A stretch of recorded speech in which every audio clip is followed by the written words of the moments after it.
Na terça-feira, o Financial Times publicou uma reportagem que fez o mundo inteiro parar para prestar atenção. O presidente Donald Trump havia retornado de uma viagem à China, onde teve longas conversas com Xi Jinping.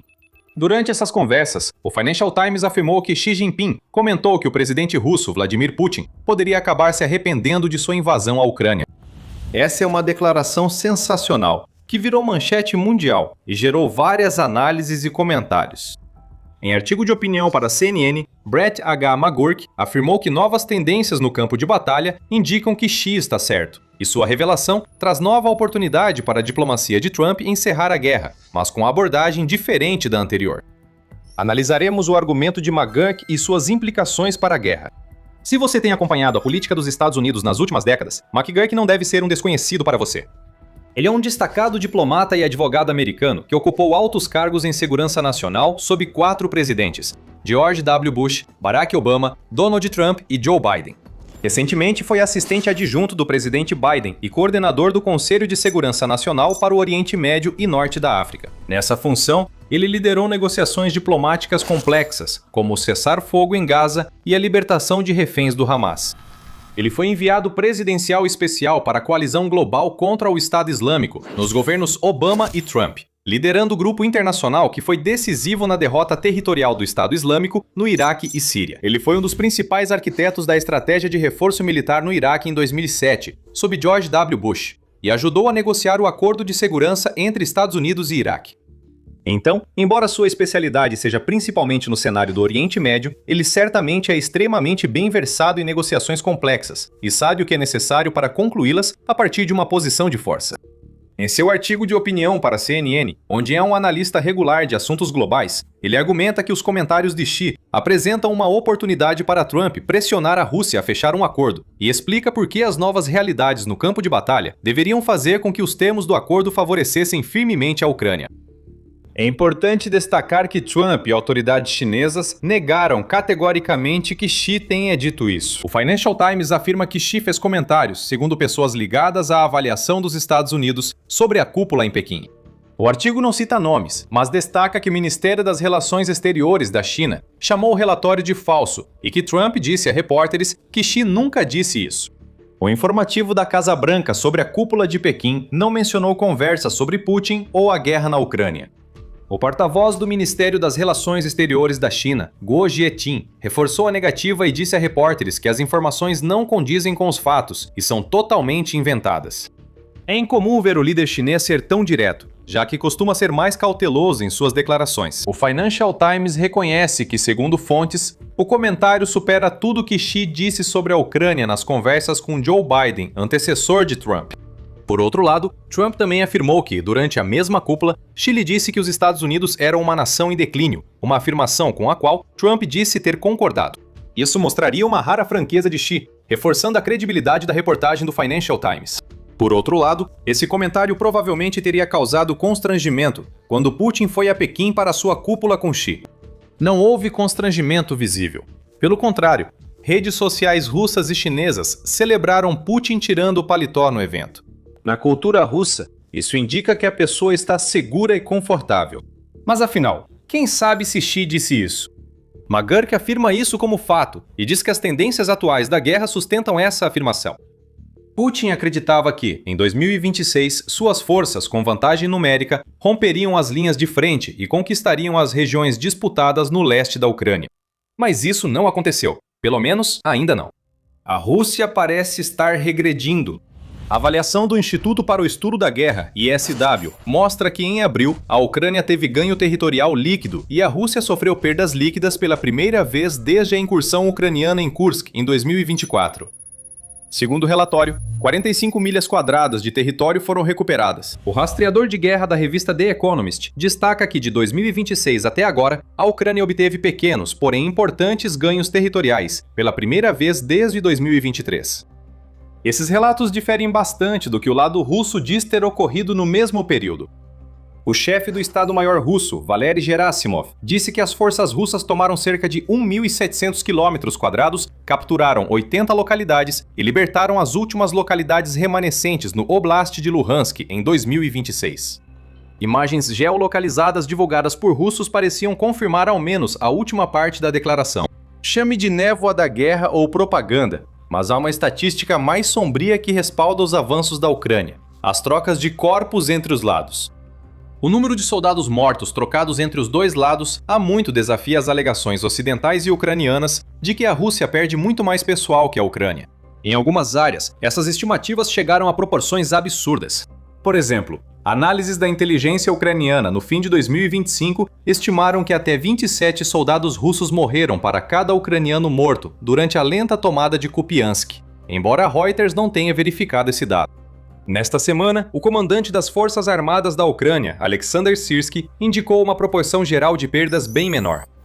A proporção de mortos pode chegar a 7 ou 9 vezes, dependendo do dia, afirmou ele.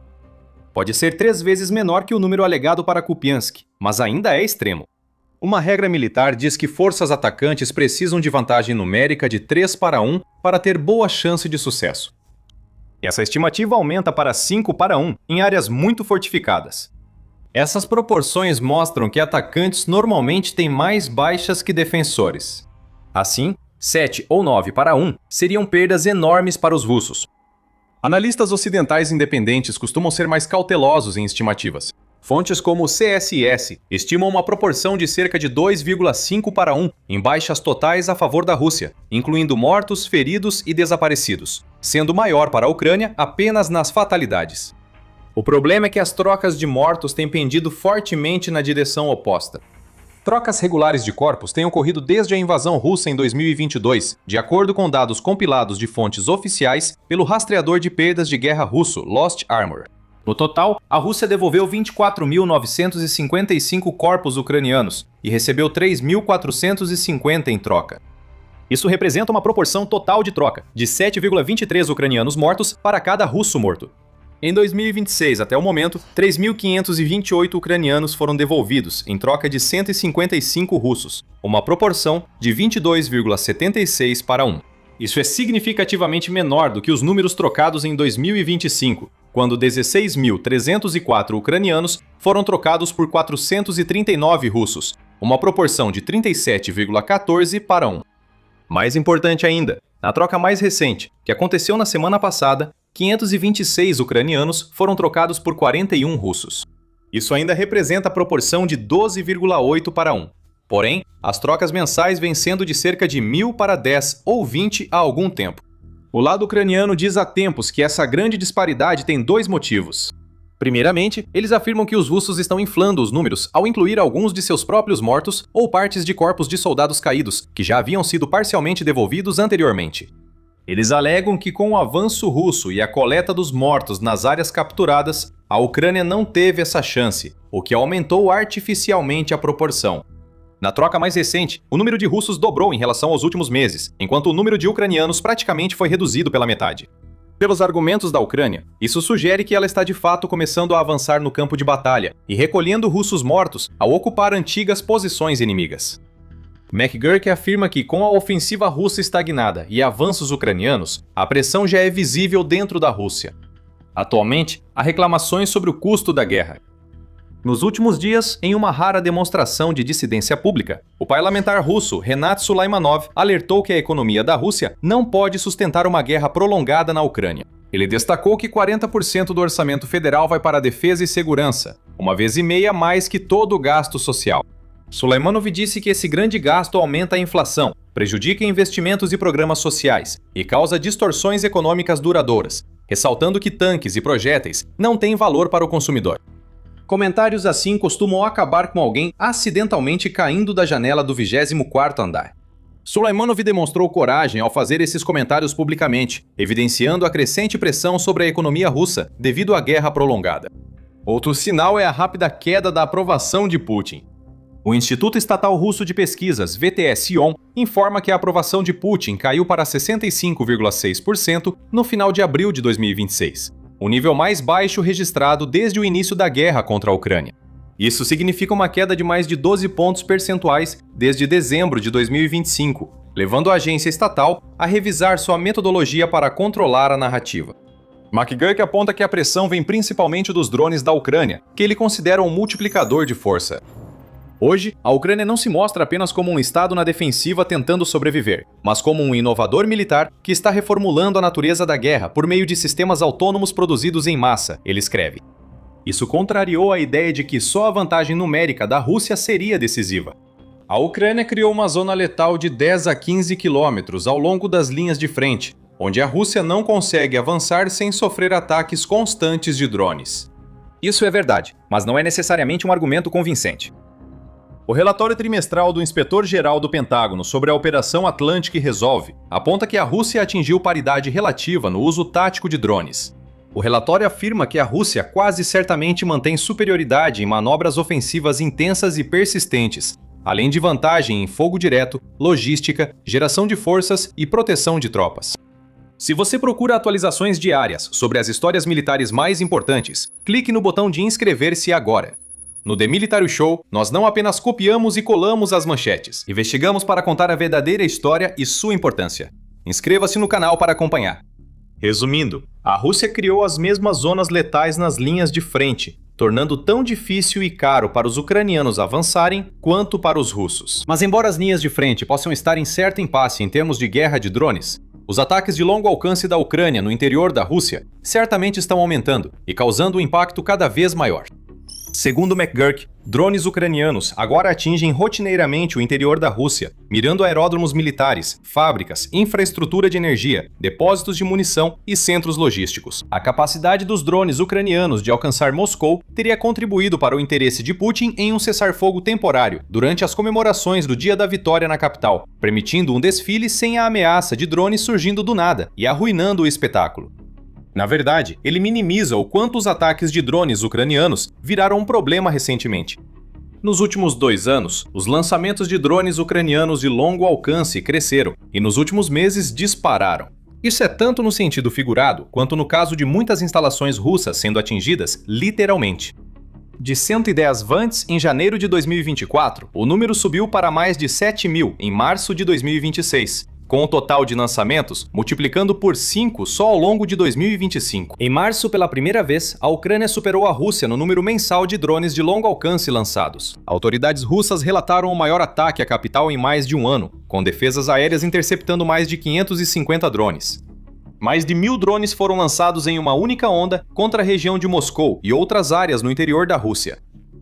Como McGurk destaca, esses ataques obrigam a Rússia a dispersar defesas aéreas, realocar aeronaves, reforçar a infraestrutura e destinar mais recursos à defesa do território. Em termos militares, a Ucrânia está expandindo o espaço de batalha e aumentando o custo da guerra para Moscou, ao mesmo tempo em que Moscou está tendo dificuldades para conquistar qualquer território no campo de batalha na Ucrânia. Putin, segundo McGurk, é forçado a encarar uma derrota estratégica.